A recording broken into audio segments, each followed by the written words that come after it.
তো গাইস আবারও চলে আসলাম নূর টেলিকমের পক্ষ থেকে। তা প্রথমে জিজ্ঞাসা করানো দাদা কোথা থেকে আসা হয়েছে? কাশিমপুর থেকে।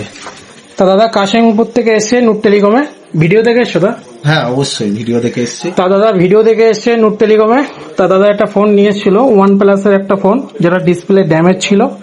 তার ডিসপ্লেটা ইনস্ট্যান্ট কমপ্লিট করে দিয়েছি। ভিডিও দেখে যেরকম এসছো নূর টেলিকমে ইনস্ট্যান্ট ডিসপ্লে চেঞ্জিং হয় এখানে। চোখের সামনে ডিসপ্লে চেঞ্জ, এই যে কোনো কথা নেই যে মানে বাড়তি কথা নেই যে দাদা রেখে যাও পরে করে দেবো, আচ্ছা, আচ্ছা। ওই সব কিছু নাই, একদম সামনাসামনি ডিসপ্লে চেঞ্জ হচ্ছে।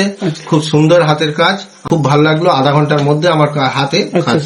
দাদা বলছে নূর টেলিকম যেটা ভিডিওর মধ্যে বলে ইনস্ট্যান্ট ডিসপ্লে চেঞ্জিং, তা দাদা বলছে আধা ঘন্টা সময় লাগলো, দাদার সামনে কাজটা করে দিলাম। কোয়ালিটি কেমন পেলে? দারুণ কোয়ালিটি পেয়েছি।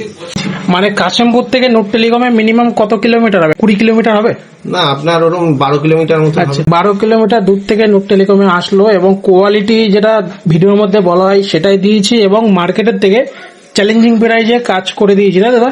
একদম। তা দাদা এই ফোনটা ডিসপ্লে রিপ্লেসমেন্ট করলো নূর টেলিকম থেকে এবং দাদাকে দুটো অ্যাসিওর গিফট দেওয়া হলো। এক হচ্ছে মোবাইলের ব্যাক কভার এবং মোবাইলের একটা স্ক্রিন গার্ড। কাশিমপুর থেকে আসলে নূর টেলিকমে কতটা ডিসকাউন্ট পেয়েছে নূর টেলিকমে? ডিসকাউন্ট বলতে আমি মার্কেটে অনেক জায়গায় আমি গেছি, কাজ করিয়েছি, সেই তুলনায় ডিসকাউন্ট তো আছেই। তারপর প্লাস এই ব্যাক কভার গ্লাস যেটা আলাদা জায়গায় করলে আমার এক্সট্রা পয়সা দিয়ে নিতে হতো, আচ্ছা আচ্ছা, সেই জায়গায় দাদা এগুলো পুরো ফ্রি দিচ্ছে। তারপরে পয়সা বাজারের তুলনায় অনেক কমে পেয়েছি। তা দাদা বলো নূর টেলিকমে যদি আপনার কাছে রেটিং চাওয়া হয় 10-এর মধ্যে কত দেবে? 10-এর মধ্যে 10। আচ্ছা, 10-এর মধ্যে দাদা 10 রেটিং দিয়েছে এবং খুব সুন্দর এবং থ্যাংক ইউ সো মাচ দাদা। দাদার মুখ থেকে একটা লাস্ট ফিডব্যাক নিয়ে নেবো। তা দাদা আমার যত ভিউয়ার্স আছে বা যত ফলোয়ার্স আছে তাদের সম্বন্ধে কিছু বলবে? দাদার দোকানে অবশ্যই এসো সবাই, প্লাস দাদা যে কথা দেয় সেই কথা অবশ্যই রাখে, আর ফিডব্যাক তো খুবই ভালো। তো দাদা আবার আসবে?